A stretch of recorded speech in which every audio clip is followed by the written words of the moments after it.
बुआ जी, आपका बहुत बहुत धन्यवाद। आपने हमारा मायका फिर से बसा दिया और हमने आपको क्या कुछ नहीं कहा। मीनल और शीतल दोनों एक साथ बैठी हुई शिलाजी से फ़ोन पर बात कर रही थी।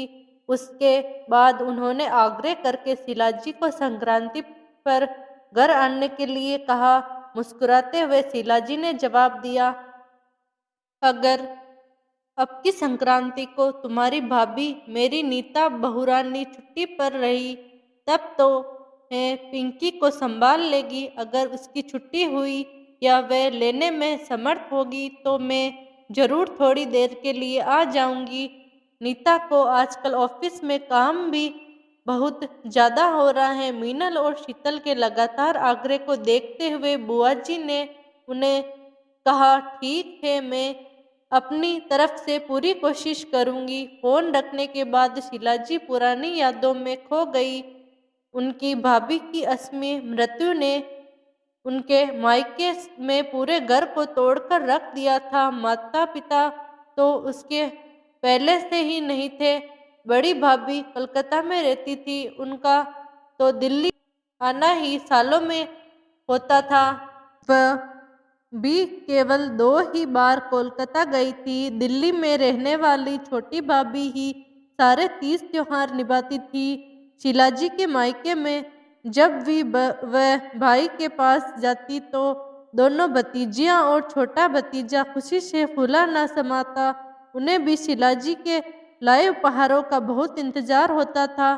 छोटी भाभी की बड़ी बेटी की शादी के समय तो वह बहुत पहले ही मायके चली गई थी। शिलाजी ने ही अपने अनुभव के अनुसार उनकी शादी की सारी रस्में करवाई थी।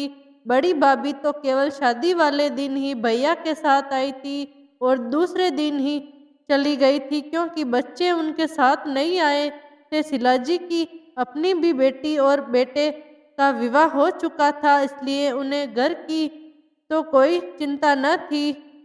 वर्मा जी समय समय पर उन होने वाली रस्मों में आया करते थे। शिलाजी की बहुरानी बहुत अच्छी थी और वह अपने ससुर वर्मा जी का भी बहुत ख्याल रखती थी। यदि शिलाजी के माता पिता होते तो शायद वह भी शिलाजी के लिए इतना नहीं करते जितना कि बड़ी बेटी की शादी के बाद विदा करते समय उनके भाई भाभी ने शिलाजी के लिए दिल खोल के सम्मान दिया था। सब कुछ बहुत अच्छा चल रखा था, लेकिन कोरोना काल ने अपनी लपेट में भाभी को ले लिया और भाभी इस दुनिया में से चल बसी। उनकी बड़ी बेटी मीनल तो अपने ससुराल से ज्यादा दिन के लिए नहीं आ पाई थी।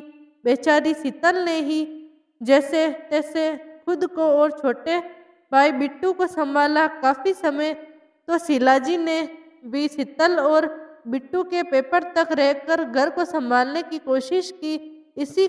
उसी का ही नतीजा था कि शीतल बहुत अच्छे नंबरों से पास हुई और उसे नजदीकी नौकरी भी मिल गई थी।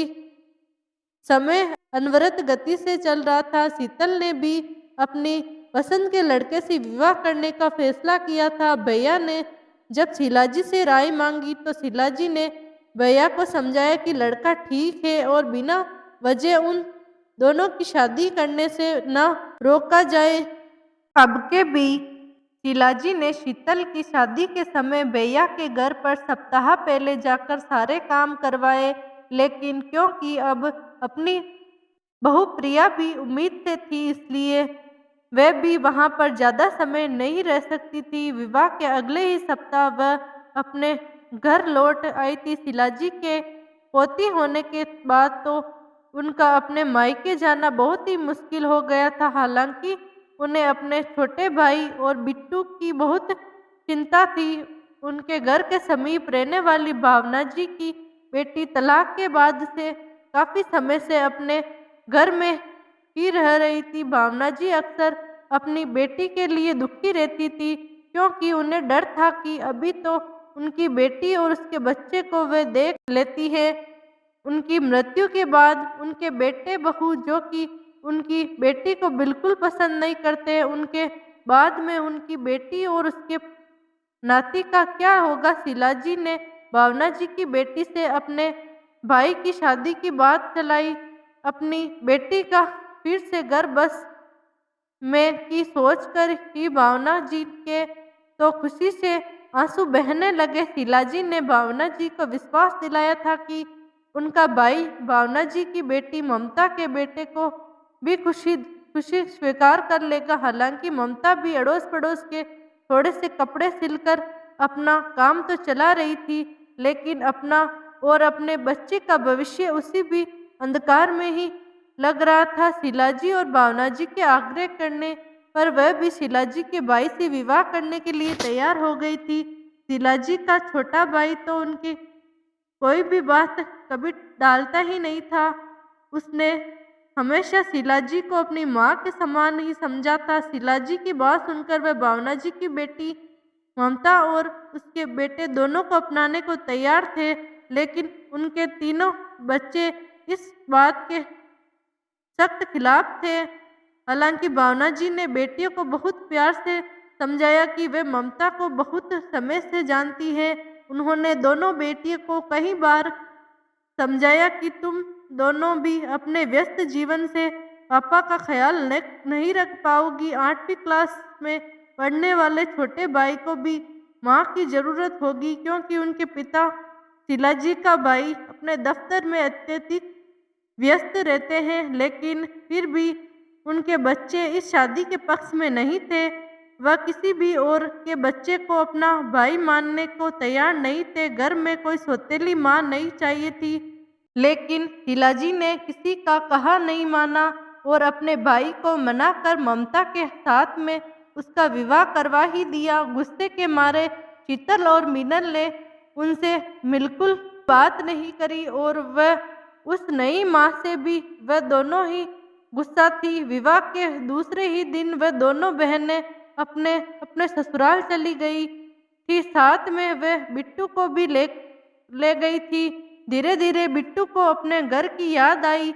आखिर उसे अपने स्कूल भी जाना था। वह घर वापिस आ गया। ममता ने बिट्टू को भी अपने बेटे माधव जैसा ही प्यार दिया और बिट्टू का ये भ्रम दूर हो गया था कि नई माँ प्यार नहीं करती है। धीरे धीरे बिट्टू को भी माधव छोटे भाई सा लगने लगा था।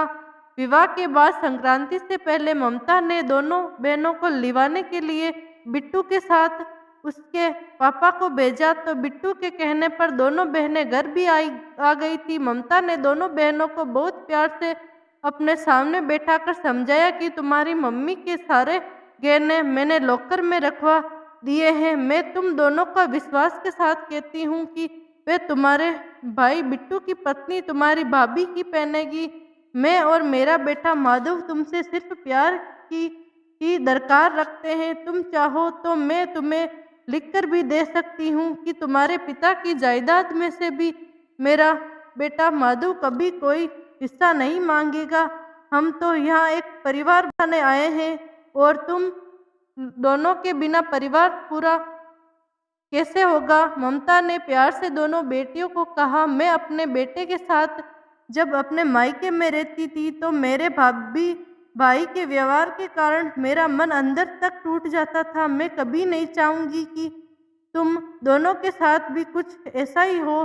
तुम भले ही मुझे माँ स्वीकार ना करो, लेकिन मैं तुम दोनों बेटियों को पाकर खुद को भाग्यवान समझती हूँ। यह तुम्हारा ही घर है, वे तुम्हारे ही पिता हैं। क्या तुम बच्चों में इतना बड़ा दिल है कि हमको अपने घर में स्थान दे सको। ममता ने देखा दोनों बिटिया की आंखों में भी आंसू भरे हुए थे। ममता ने दोनों बेटियों को विश्वास दिलाया कि मैं अपनी जिम्मेदारी हमेशा निभाऊंगी। मेरे माधव से पहले बिट्टू को खाना मिलेगा, हमें शर्मिंदा मत करो। माँ शीतल और मीनल भावावेश में ममता से लिपट गई। बिट्टू के साथ खेलता हुआ माधव भी अब उन्हें अपना सा लग रहा था। थोड़ी देर में ममता उन सबके लिए कुछ खाने का सामान लेने रसोई में गई तो दोनों बहनों ने अपनी बुआ शीलाजी को फोन करके उनका मायका बसाने के लिए धन्यवाद कहा। फोन सुनने के बाद शीलाजी को सुखद अनुभव हुआ। उनकी आंखों में भी आंसू भर आए और उन्होंने सोच लिया था कि अब की संक्रांति पर वे अपने भैया के घर जरूर जाएगी। आखिर उनका मायका फिर भरा पूरा हो चुका था। अगर आपको कहानी अच्छी लगी तो वीडियो को लाइक और चैनल को सब्सक्राइब जरूर कीजिए, ताकि आपको रोज़ एक नई कहानी सुनने को मिले और आप हमारी पुरानी कहानी को भी सुन सकते हो। धन्यवाद।